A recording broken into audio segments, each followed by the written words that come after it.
Assalamu alaikum. Today we shall talk about thematic analysis. Thematic analysis is one of the qualitative data analysis methods and a set of tools and techniques. In our last video on data analysis, we learned two things.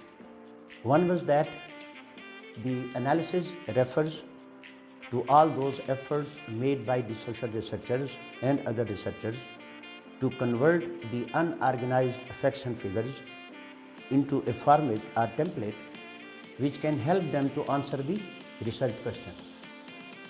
So, thematic analysis is a tool which helps the social researchers in collecting and then so organizing the scattered facts and figures that they become meaningful and help the researcher to answer the research questions.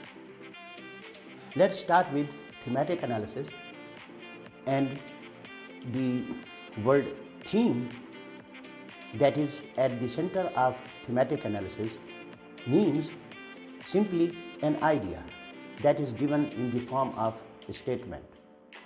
Theme is a piece of knowledge, a piece of facts and figures which has some meaning, which is making some sense. For example, in this topic we shall use a sample project to understand different levels of thematic analysis. The sample topic will be the impacts of self-confidence on the employee performance mediated by organizational culture. It simply means that the topic is going to explore what are the impacts of self-confidence on an individual's performance and how this relationship of self-confidence with employee performance is mediated by organizational culture, or how it is affected by the organizational culture. Now come back to the point of theme. That theme is an idea which is available in the form of a statement or in the form of a concept. For example, a statement from the literature that self-confidence affects the performance. This is a statement, an idea which contains some facts and figures which are giving some sense or meaning. For example, self-confidence is the ability of a person, while performance is the employee's performance in some organization, and the statement is saying that self-confidence affects the performance positively. So that statement is a theme. Similarly, as we said, that the statement or the theme can be about the variable itself. For example, another statement from the literature says that overconfidence is counterproductive. Now, that statement includes only one variable, but it is also a theme or an idea which has valuable information. So, thematic analysis works on the basis of themes. Themes are first collected in the form of primary themes, and every theme, as we have said, can consist of a single concept, a single variable, or two or three variables, and the statement can be about the definitions of the variables and the attributes, relationships between the variables, theories about the variables and their relationships, and likewise the themes can be in the form of results from the existing studies about the similar topic which has been selected by the researcher. So the primary themes come from the literature in the form of definitions, relations, theories and results. However, at the primary level, data is collected as per resource. A researcher may use 30 books, 51 articles, 9 reports, 21 other resources, total 111 resources and the primary themes will be collected according to the resource. For example, book 1, it is the resource 1, and from this book we will look for all the variables in the topic. For example, here self-confidence, employee performance and organizational culture. So from that book we shall collect the definitions of the variable, its attribute 1, attribute 2, attribute 3, it's the relationships of the variable 1 with 2 and 3. Likewise, any theories about the relationships of these variables and the results of current studies related to these variables. So, this book will contain the information about all the variables and their attributes and their relationships. Similarly, the resource 2, for example, paper 1, resource 2, we shall do the same thing.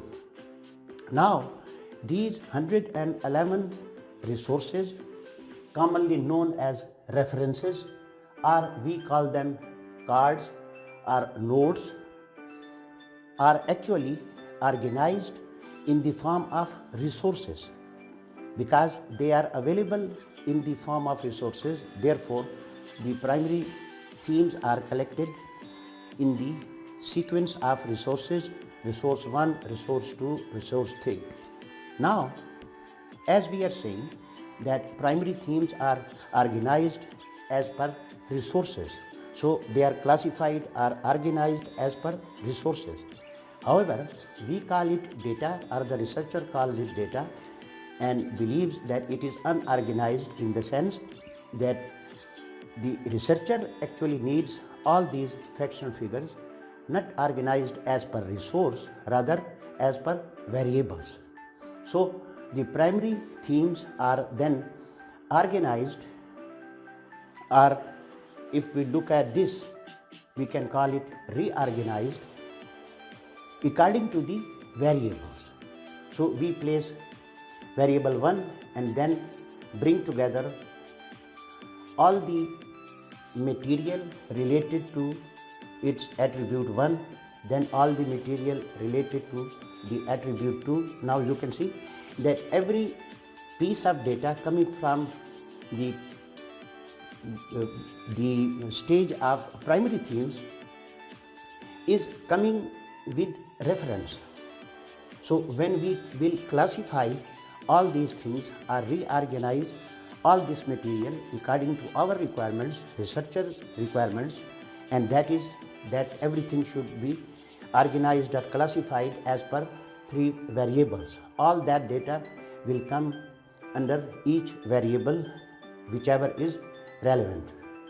For example, the variable is self-confidence, then all the data coming from any resource about the first attribute of self-confidence will be placed under this heading, and similarly we will proceed organizing or replacing these material themes according to the attributes of each variable, and the same practice will be done with all 3 variables.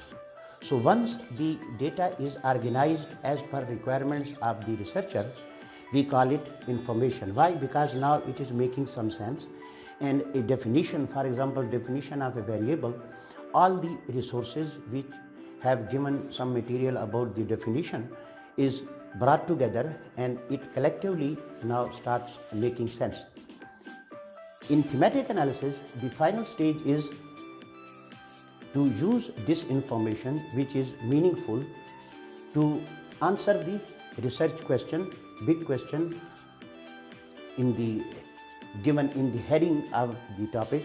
And the big question is that whether self-confidence is affecting performance positively, and is it affected by the organizational culture.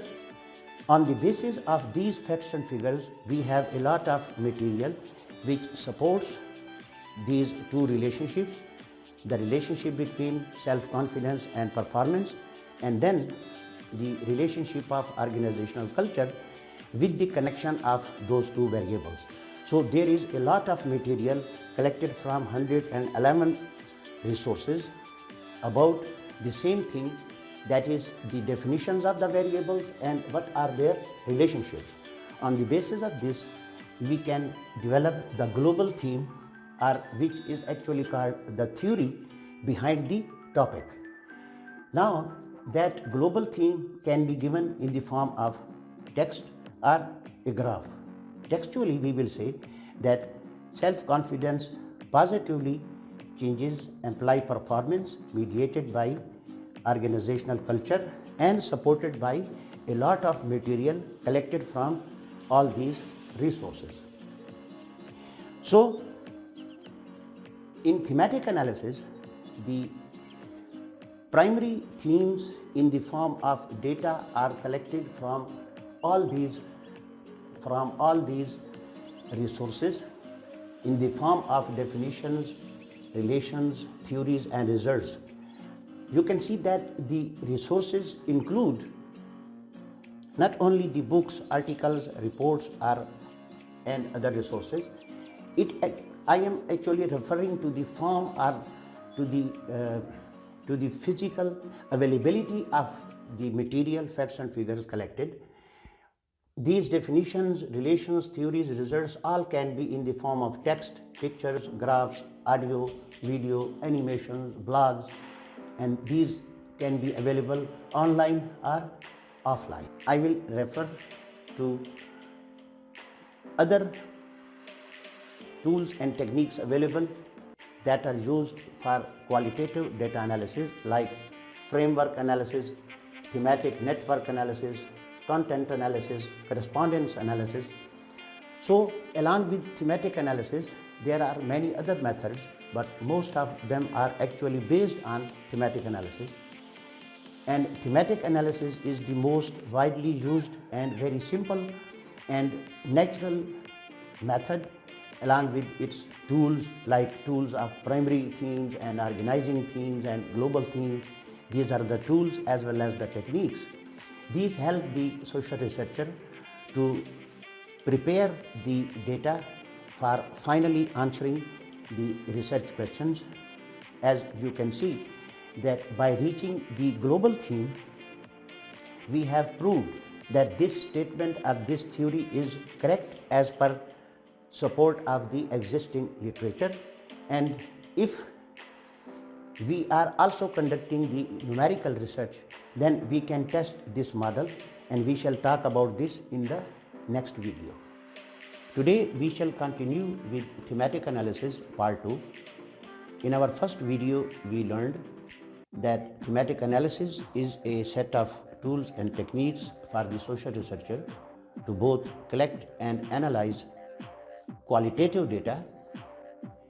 Then we learned that thematic analysis begins with collecting primary themes, which are then organized into organizing themes or information, and that information is actually the organization of primary themes as per the variables and their attributes given in the research topic. And then we learned that once we have the information, now it is making sense, and we can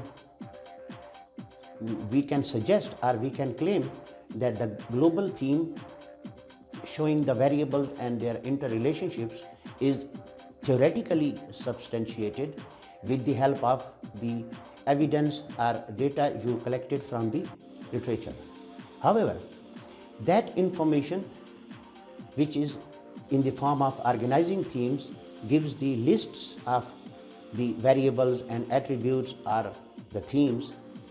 It has to be connected and produced in the form of a writing, in the form of a debate or an essay or a thesis or an article.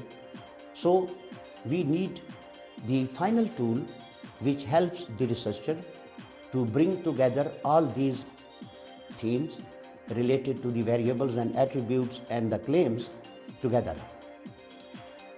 We shall use the tool of argumentation. Argumentation suggests that all these themes relating to a particular topic or issue are actually in the form of evidence on the basis of which claims are made, and the evidence and claim is supported by certain logic or reasons or principles. For example, here the topic we are using as a sample says self-confidence positively changes employee performance. Now the evidence means from the literature we learned that self-confidence increases the employee performance.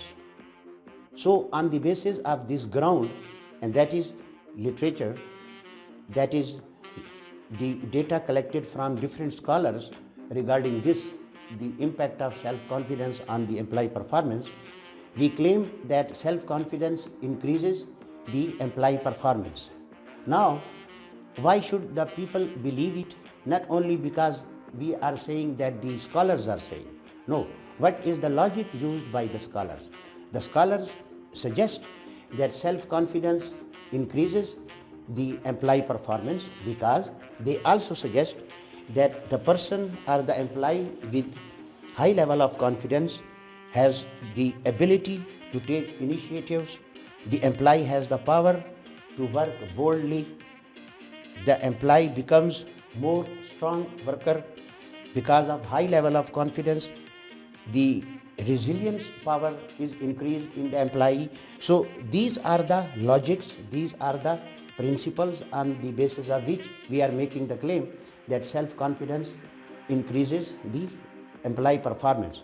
We can bring together more evidence to support this logic, like self-confidence.